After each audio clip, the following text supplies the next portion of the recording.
Bonjour à tous et bienvenue sur notre émission Métanoïa. Et oui, nous avons repris nos émissions Métanoïa après un temps de pause qui était lié au temps de prière et de jeûne que nous avons observé pendant les 100 jours de jeûne et prière pour le Gabon.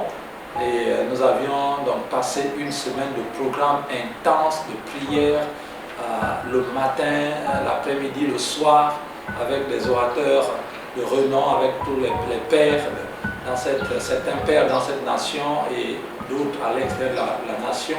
Nous avons vraiment été ensemble pour prier pour le Gabon et c'est ce qui nous a amené dans ce travail spirituel à faire, à arrêter encore quelques émissions.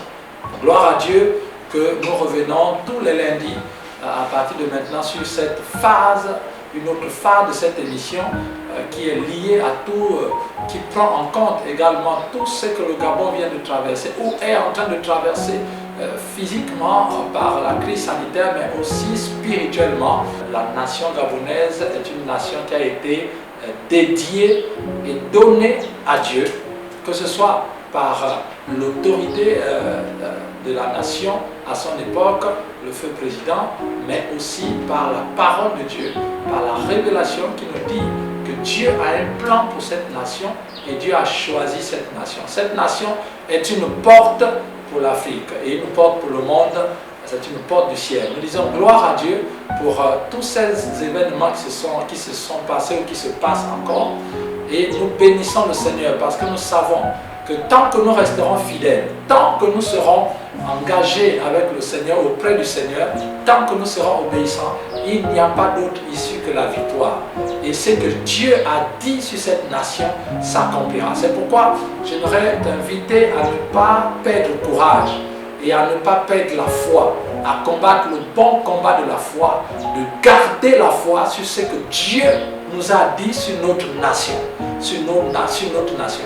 Alors c'est pourquoi nous allons commencer un thème très important. Alors partagez à vos amis et à vos connaissances, taguez les personnes que vous pouvez, partager au maximum cette vidéo, parce que nous allons commencer un thème assez important qui sied à l'actualité spirituelle que nous sommes en train de traverser en ce moment. Et nous serons toujours là pour parler de la part de Dieu, parce que nous avons été investis par Dieu pour le faire. Et donc nous n'avons pas d'autre choix que de parler de la part de Dieu, avec sagesse, avec intelligence, avec discernement, mais avec vérité, parce que Jésus-Christ est la vérité. Nous commençons aujourd'hui un thème important sur les ennemis de la nation. Quels sont les ennemis de la nation? Et c'est très important à comprendre, et c'est pourquoi nous allons prier, remercier le Seigneur pour ces moments. Gloire et honneur te soient rendus, toi qui rends toutes choses possibles, toi qui nous as oints et qui nous as appelés à te servir. C'est pourquoi nous croyons qu'en ce moment, quelque chose se passe dans les cœurs de tout un chacun, dans le monde spirituel. Seigneur, ta parole éclaire, telle une lumière, une lampe à nos pieds qui nous conduit.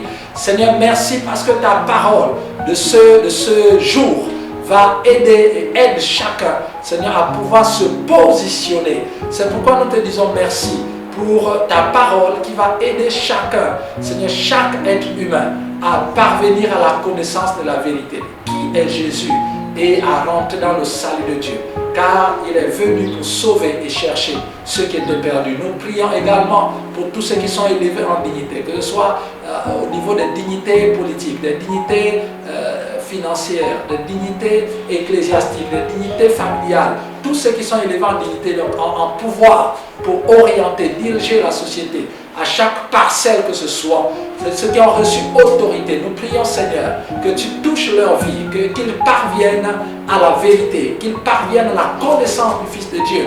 Car sans la connaissance du Fils de Dieu, nous ne pourrons pas distinguer le bien du mal. C'est pourquoi nous te disons merci, parce que ta parole est en train de toucher en ce moment toute personne, sur toute la chaîne hiérarchique de l'autorité, nous te bénissons parce que notre société, notre nation, Seigneur, est touchée par la vérité de la parole et que toute la gloire te revienne. Dans le nom de Jésus, nous prions. Amen. Amen. Gloire à Dieu. Alors, nous avons quelques minutes pour introduire ce grand thème. Les ennemis de la nation. Alors, il est important de comprendre dans un premier temps qu'une nation ou un pays ou une patrie est un être vivant à part entière. Si nous qui sommes enfants de Dieu, ou bien ceux qui ne sont pas enfants de Dieu, si nous n'avons pas une lecture, une vision assez claire et nette de la définition d'un pays, d'une nation, d'une patrie, ou encore du Gabon pour parler de nous, ou encore du Congo, du Cameroun, de France, des États-Unis, etc.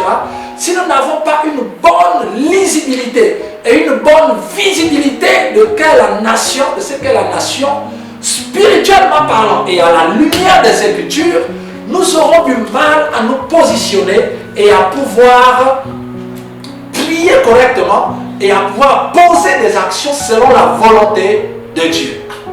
Il est important, la Bible dit que la connaissance élève. Mon peuple périt faute de connaissance. Alors, c'est pourquoi en quelques minutes, nous allons voir tous ces messages, vous pourrez les retrouver sur nos pages Facebook et YouTube par rapport à l'émission Métanoïa. Tapez juste ministère au pluriel, ministère, la loi de la foi, et vous arriverez sur la plateforme de l'émission Métanoïa. Donc, vraiment que le Seigneur soit béni. Tapez simplement, écrivez ministère avec S, donc ministère au pluriel, la loi de la foi collée, comme un seul mot, la loi de la foi, et vous avez accès à tout cela. Et il y a des messages complémentaires que vous pourrez trouver. Alors, nous avons quelques minutes juste pour introduire et donner des définitions et regarder ces définitions à la lumière des Écritures pour pouvoir nous positionner. Parce qu'il y a une question que je peux nous poser cet après-midi ou en ce début de soirée, c'est de savoir dans quel pays, dans quelle nation, dans quel espace vous vivez. Vous vivez dans quel espace? Vous êtes chrétien, vous êtes au Gabon. Chrétien, vous êtes au Congo. Chrétien, vous êtes en France, je ne sais pas. Chrétien, vous êtes quelque part. Dans quel espace vivez-vous? Est-ce que vous vivez dans une nation? Est-ce que vous vivez dans un pays? Est-ce que vous vivez dans une patrie? Et il est important pour nous de comprendre cela, de pouvoir se positionner. Je suis pasteur, oui. Je suis pasteur où? Dans une nation, dans une patrie, dans un pays où je me situe. Nous allons voir exactement que parfois nous ne sommes pas à l'endroit où nous disons que nous sommes, ou nous n'arrivons pas à l'endroit où nous disions que nous devions arriver. Il est important pour nous de comprendre ces notions de base. Et Dieu aussi les gère. Voilà pourquoi dans la parole de Dieu, vous verrez qu'il y a des prophéties concernant le peuple d'Israël, il y a des prophéties concernant l'Église, et il y a des prophéties concernant les nations. Et donc ces trois dimensions de prophétie nous amènent aux éléments, aux événements de la fin des temps. Et nous devions analyser dans ce sens. C'est pourquoi nous devions comprendre c'est quoi la nation, c'est quoi un pays. Et il faut comprendre déjà, pour commencer, la Bible nous dit que la création attend avec un ardent désir la révélation du Fils de Dieu.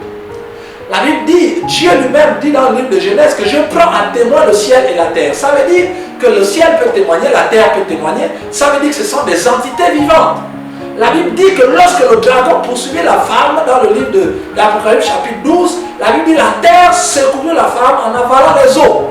Donc ça veut dire que nous sommes là devant une entité. La Bible dit que la création attend avec un ardent désir la révélation. Ça veut dire que la création est une entité vivante qui attend.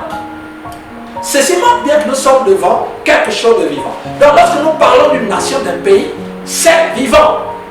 Donc c'est un être vivant.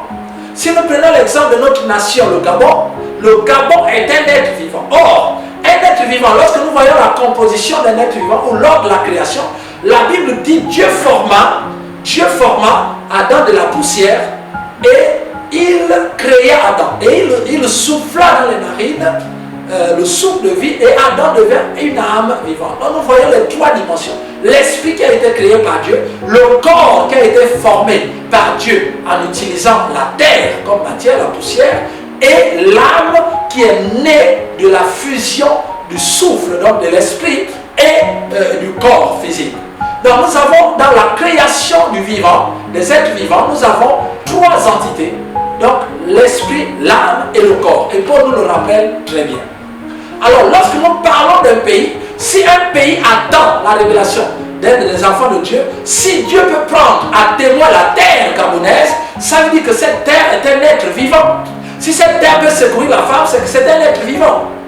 Alors un être vivant est composé de trois entités, esprit, âme et corps. Et l'être vivant qui est notre nation, notre pays, est composé aussi de trois entités. L'esprit, l'âme et le corps. L'esprit correspond à quoi? L'esprit correspond à la patrie, l'âme correspond à la nation et le pays correspond au corps physique. Donc lorsque nous parlons du pays, nous sommes devant un être vivant. Le Gabon est un être vivant avec ces trois composantes, comme vous et moi nous sommes des êtres vivants, esprit, âme et corps. La partie spirituelle du Gabon, c'est la patrie. La partie de l'âme intellectuelle du Gabon, donc l'âme, les émotions, etc., c'est la nation. Et la partie physique du Gabon, ou la nation, c'est le pays. Le pays. Et il est important pour nous de comprendre qu'un pays, c'est quoi? Un pays, c'est un territoire. C'est le territoire d'une nation qui est délimité par des frontières. Donc, qui forme et constitue une entité géographique. Dans notre pays, il fait 267 667 km². C'est le pays, c'est un territoire délimité par des frontières géographiquement établies. Lorsqu'on parle du Gabon, nous avons la carte du Gabon, nous avons le pays du Gabon. Dans ce pays, il y a plusieurs choses. Dans le pays, on va trouver de l'eau, on va trouver les réseaux hydrographiques, des rivières, des fleuves, des lacs. On va trouver une biodiversité intéressante comme chez nous au Gabon.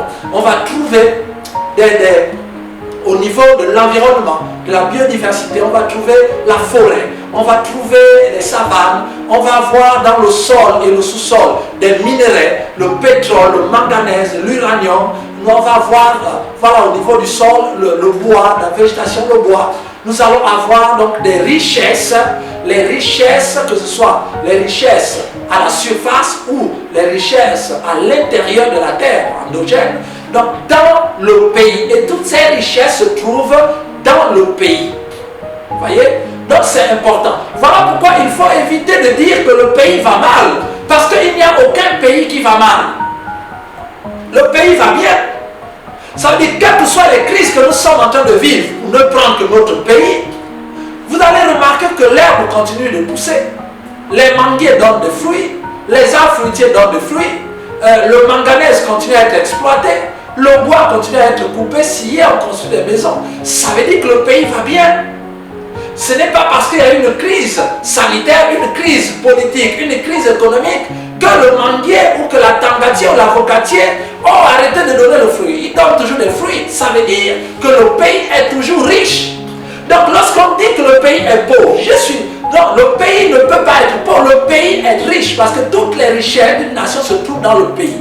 C'est le corpus, c'est l'aspect corporel d'une nation, de cet être vivant qu'on appelle le Gabon ou qu'on appelle la nation intérieure. C'est le pays. Voyez-vous? Et ce pays a des richesses. Donc, nous avons la nation. La nation qui vient de ethnos aussi en grec, dans la parole de Dieu, c'est un ensemble d'êtres vivants, vivant dans un même territoire, ayant une communauté d'origine, une communauté d'histoire, une communauté de culture, une communauté de tradition. Et qui dit communauté, ça veut dire que tous ceux qui ont un intérêt commun et qui ont des biens et des intérêts ensemble.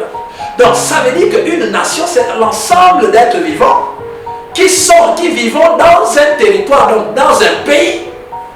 Et ces êtres vivants-là ont des intérêts et des biens en commun par rapport à leurs origines, à leur histoire, à leur culture, à leur tradition, parfois même la langue par qui est parlée.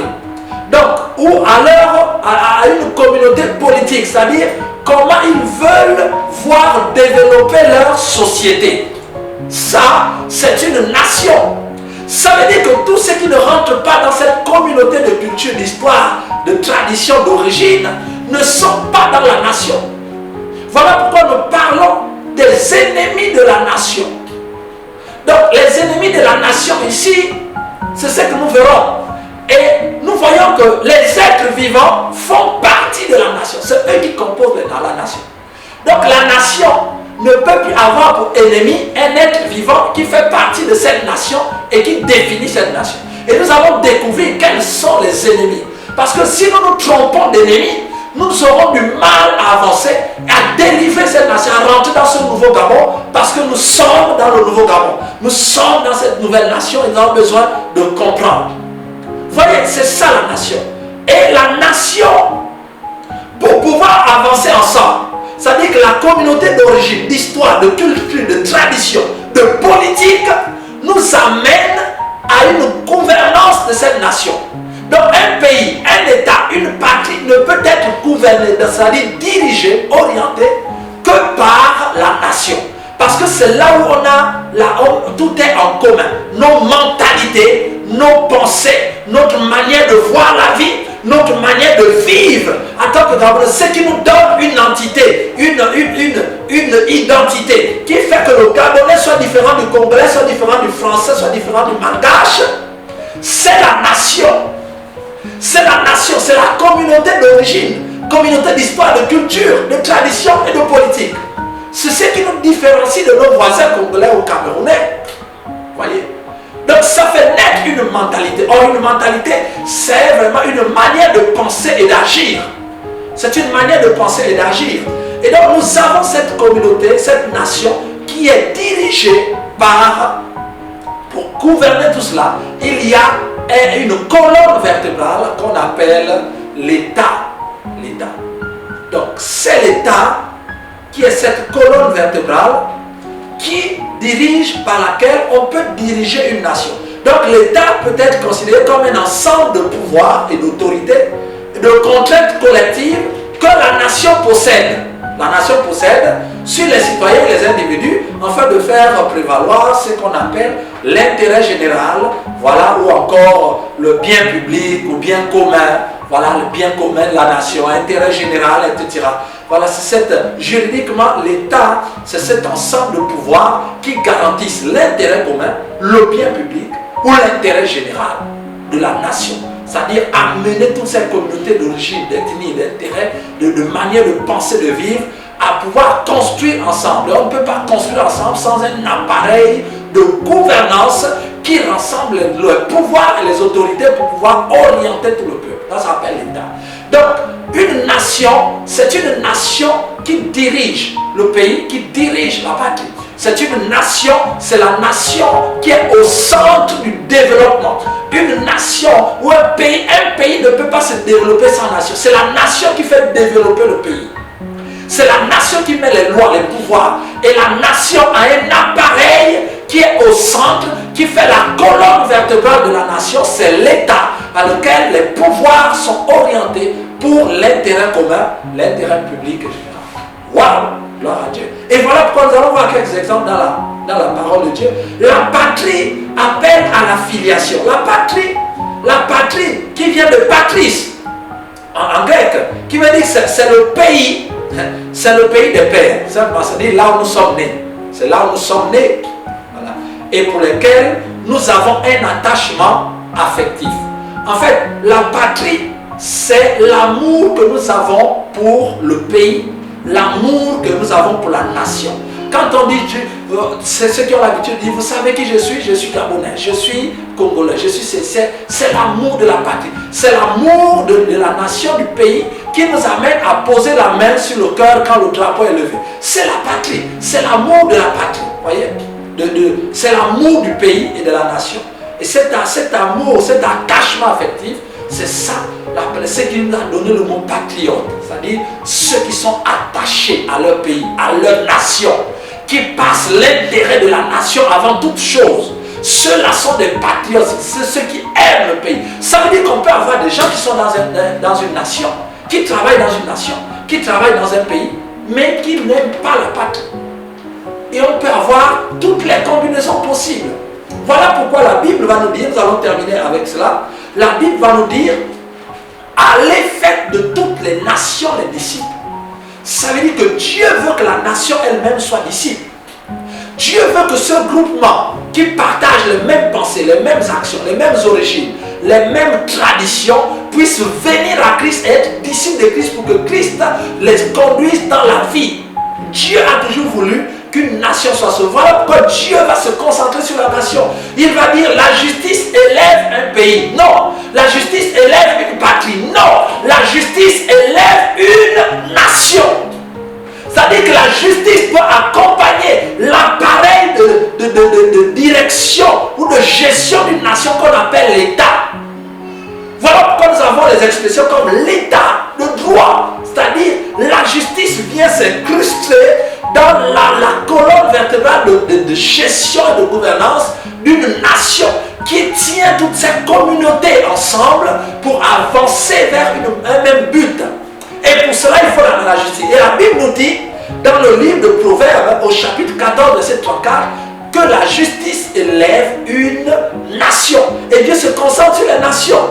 Luc chapitre 7, verset 5 nous dit, la Bible dit, car il aime notre nation et c'est lui qui a bâti notre synagogue. Et la Bible nous dit encore que les nations, Apocalypse chapitre 21, verset 24 nous dit, Dieu, le plan de Dieu, c'est que les nations marcheront à sa lumière et les rois de la terre y apporteront leur gloire. Le but de Dieu, c'est pas seulement de sauver des individus, mais c'est de sauver également les nations. C'est-à-dire que les nations tout entières doivent servir le Seigneur, marcher à la lumière. Donc pour nous les chrétiens, l'objectif que nous avons dans la vie, c'est d'amener le peuple à être sauvé individuellement et de faire des nations de disciples.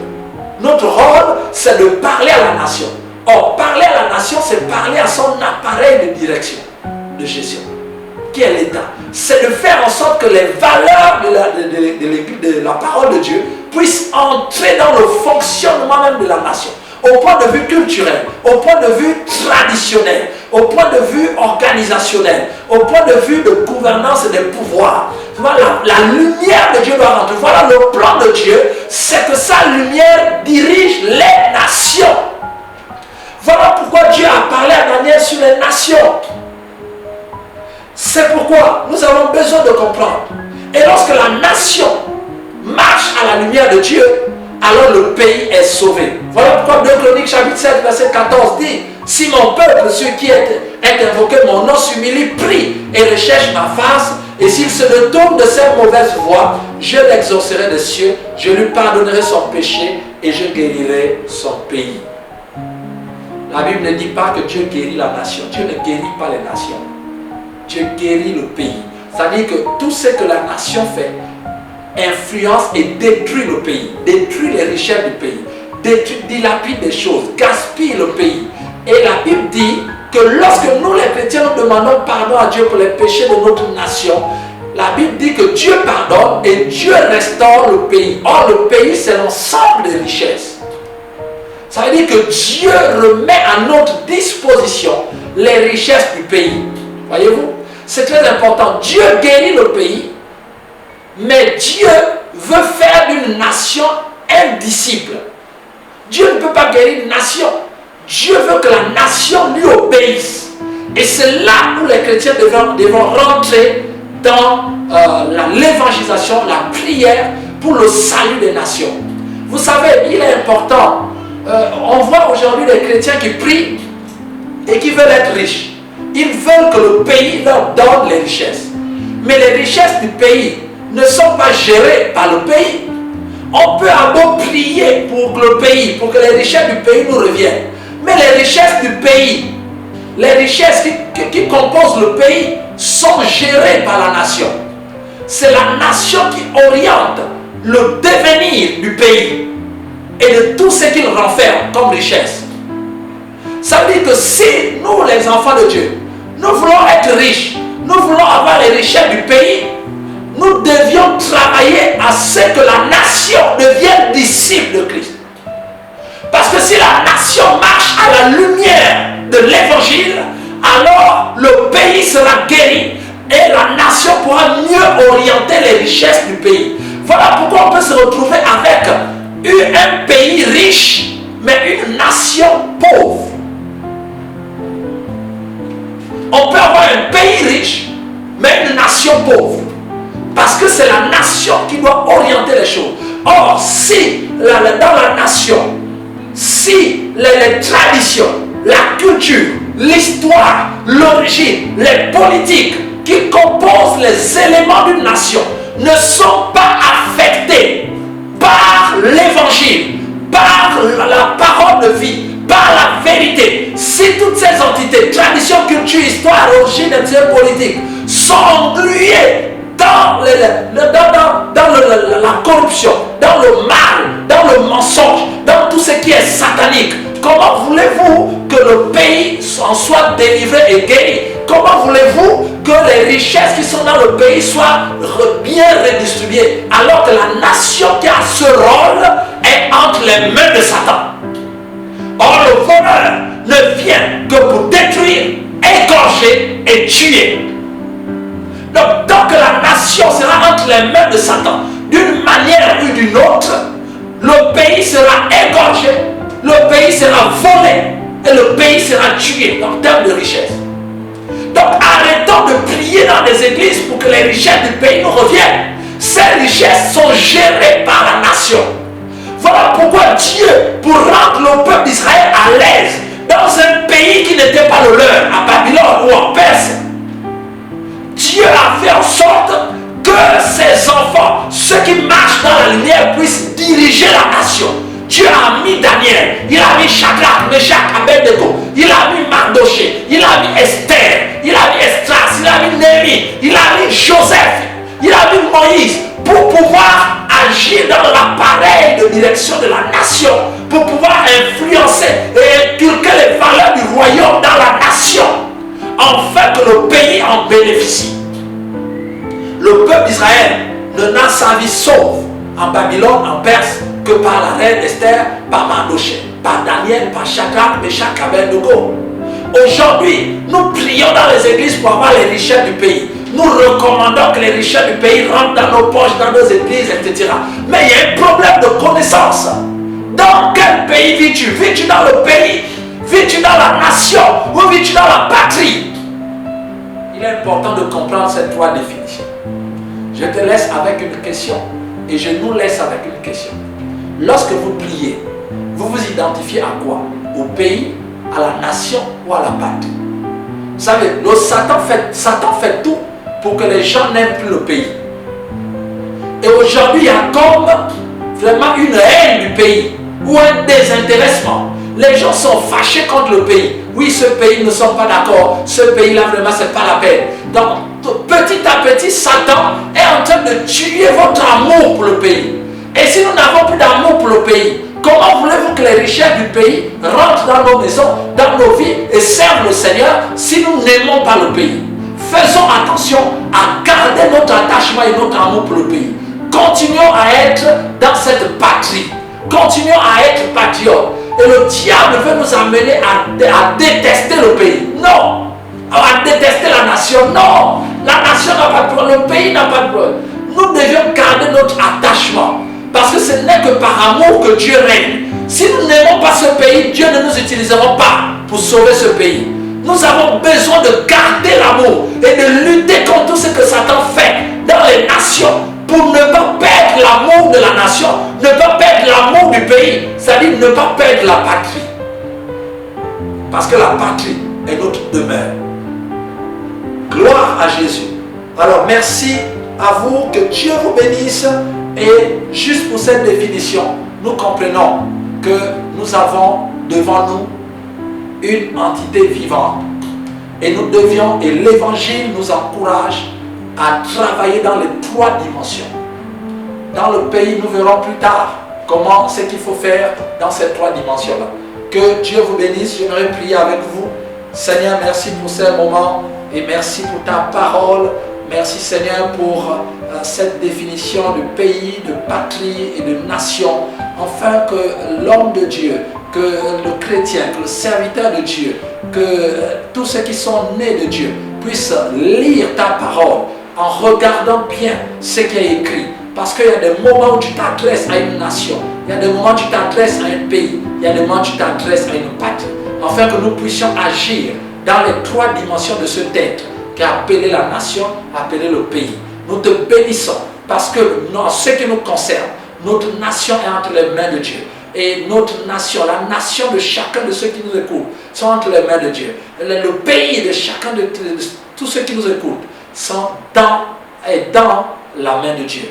Nous te dédions et nous te donnons nos pays, nous te donnons nos nations, nous te donnons nos patries, afin que toi seul règne et que la lumière luise. Merci pour tout ce que tu as fait, merci pour ta parole et que toute la gloire te revienne. Au nom de Jésus. Amen.